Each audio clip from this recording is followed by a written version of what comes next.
Welcome back to Assessment 1, where we're assessing the emergence of Donald J. Trump from an historical and cultural perspective.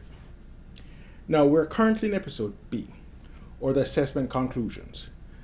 This particular video clip is episode B part 1, and the next video clip, episode B part 2, will finish or round out our conclusions. Okay, with that said, let us now turn our attention to the first segment of the assessment conclusions, or episode B, part 1. Note that America, at its inception, was a nation based on the following relevant characteristics. First, social equality within the dominant ethnic group, whose definition expanded over time. Second, adoration rather than jealousy of material wealth. Third, ethnic divisions marked by significant hatred and oppression.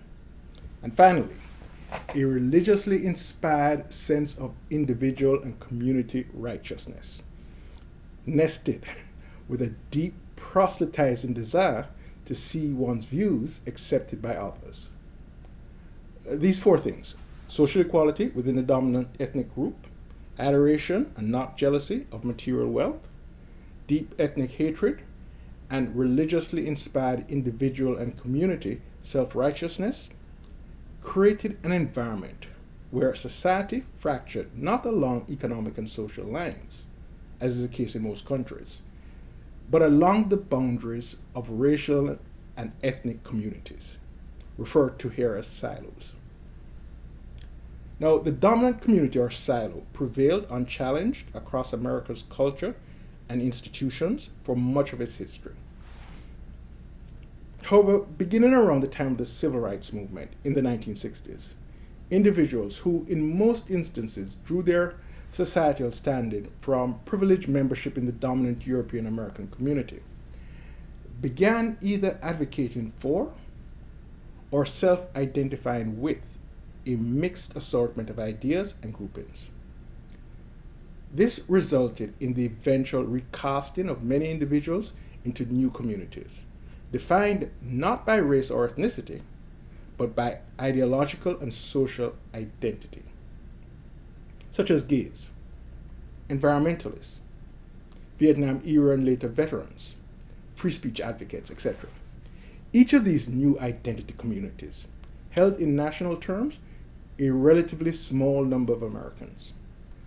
However, they quickly formed political alliances between not only themselves, but also with certain long-standing minority populations of a racial, economic, or social nature, such as African Americans, labor unions, retirement advocacy groups, etc., so as to create an eclectic alliance of minority forces that could collectively exercise the authority of a majority in political, social, and cultural terms. This development has radically transformed America over the last 50 years. As forces that politically advocate for and identify with a wide range of ideological, economic, social, and ethnic minority causes have steadily, as a coalition, taken over large segments of American life, in academia, the arts, the media, and even in business, especially in the high-tech sector.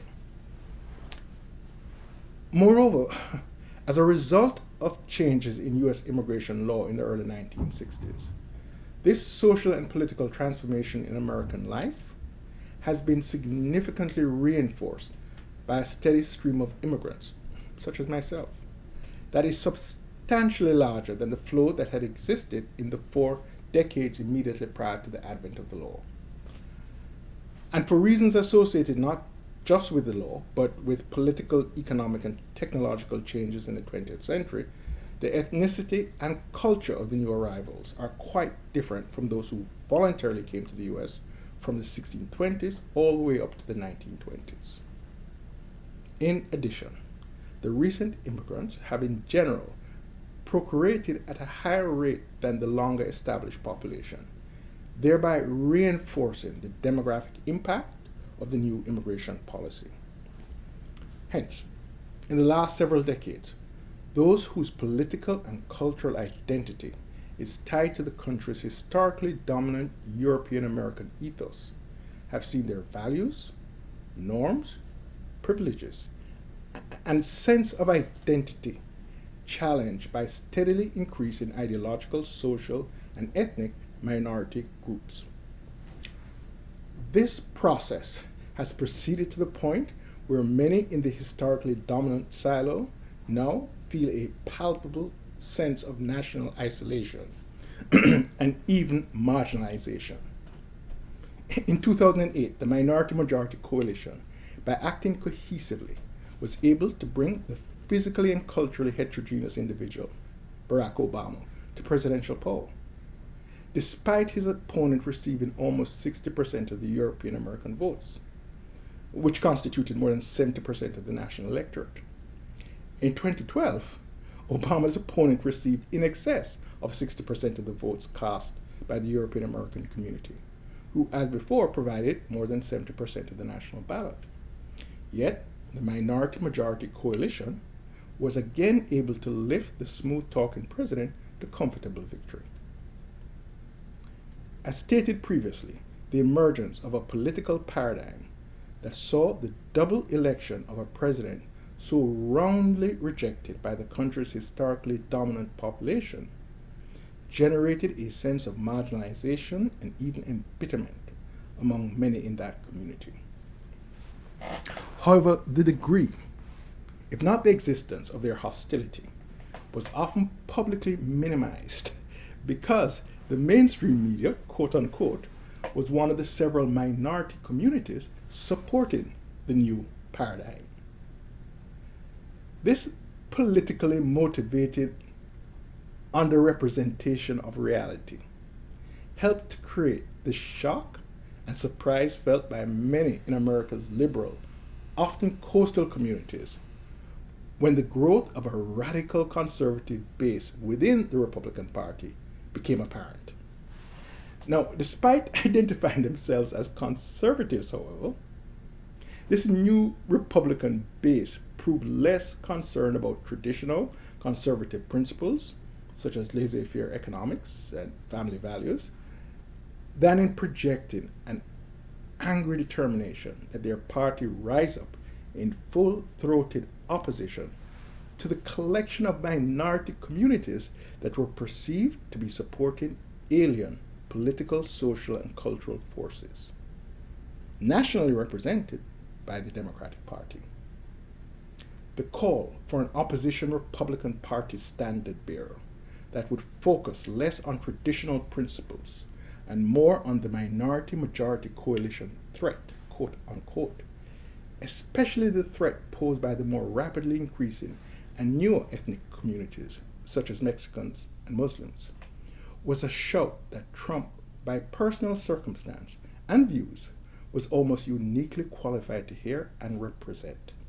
Consequently, with a political campaign that was primarily focused on anti-minority themes, Trump swept the Republican Party primary to presidential nomination victory. This ends B1. B2 will follow next. Hope you will join me there. Thank you. And as usual, thanks for watching. And don't forget to subscribe, like, and most importantly, leave me a comment below so I may have a sense of what it is you're thinking. Good, bad, or indifferent.